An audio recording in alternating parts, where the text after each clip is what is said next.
Hello guys, good afternoon. Nandito kami sa bahay kasama ko ang mga bata. So, hindi muna kami nagtinda doon sa tindahan. Hindi muna kami nagpunta doon. Sobrang init po. Grabe yung init. At saka na yung mga bata na nababagot. So, wala pa namang tao kaya hindi. Nandito lang muna kami sa bahay.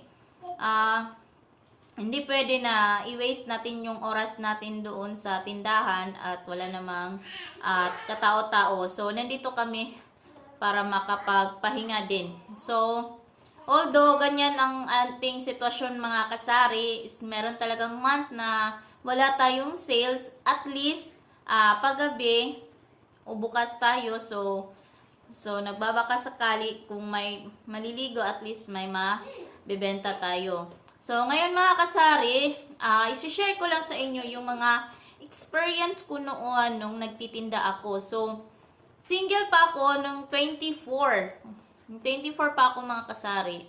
Umabot talaga ako sa time na talagang 24, 25, 26, 27, hanggang 27 ako nagtitinda. So, 3 years.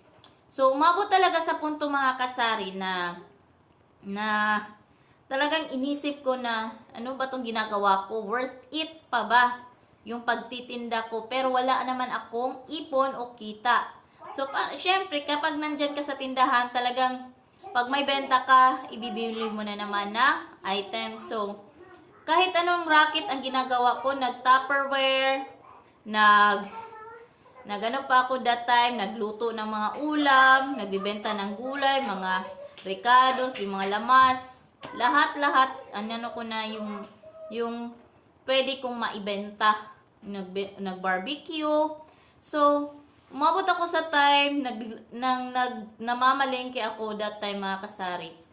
Sinabi ko talaga, worth it pa ba itong ginagawa ko? Wala naman akong kita. Single naman ako. Wala naman akong dapat bubuhayin. Yung sarili ko lang.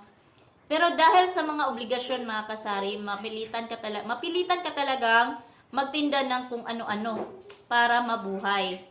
So, that time mga kasari, inisip ko, sabi ng nanay ko na stop ko na yung tindahan. Kasi hindi siya, talagang pabagsak na yun. Kaya naghahanap ako ng ibang trabaho. So, sa business mga kasari, inano ko talaga na talagang hindi pwede na tindahan lang talaga ang aasahan natin. Dapat talaga may may kaagapay ka na sa ibang mga obligation. Ilagay mo na yung mga ID ni mama doon. Ay, bisang sarap ang hilabtan sa bag.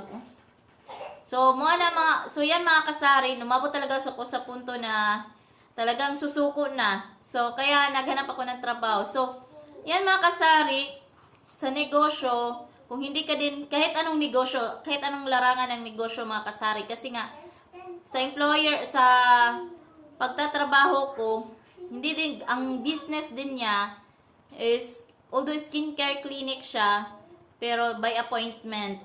So, wither lang talaga yung tao din na pupunta sa kanya. Parang ganito lang din sa resort mga kasari. Kapag wala kang marketing strategy or hindi ka nagma-market online, talagang kulelat ka, wala ka talagang kikitain. So mas maganda talaga ang idea na mag-market ka online. Kasi lahat ng mga tao ngayon nandyan sa social media. So, kailangan mo lang talaga posting. So, yun ang naano ko doon sa namin. So, may mga circle of friends naman yung dati naming pumupunta, yung mostly mga doctors din, doon nagpapa-facial, nagpa-tighten, botox, ganyan. So, mag-assist lang naman kami ka doc, pero kami mag-facial. So, sa business mga kasari, inaano ko talaga na kailangan lang talaga mag-effort ka mag-market, friends to friends. Kailangan mo talagang i-market yung kung ano yung negosyo mo. So, sa larangan natin mga kasari sa pagtitinda, ganun pa din mga kasari. So, kailangan din natin sa mga customer, ayan, mingle, pero not totally na i-close mo siya kasi dyan nagsisimula ang utang. So, okay lang naman, may time na okay ang utang, basta make sure na yung utang is mababayaran. Kasi may iba talaga na kukuha hanggang ilang ano na, sa simula talaga, bayad pa yan ng bayad. Pero katagalan talaga, pag matagal na, hindi na yan sila nagbabayad. So, ayan, isang tips din yan sa mga ano, ingat-ingat lang din sa mga ganyan nga tactics. So, ayan mga kasari, ang dami kong experience sa pagtitinda. So, nandun na yung time na nabudol din ako mga kasari. So, I was 16. So, balik tayo.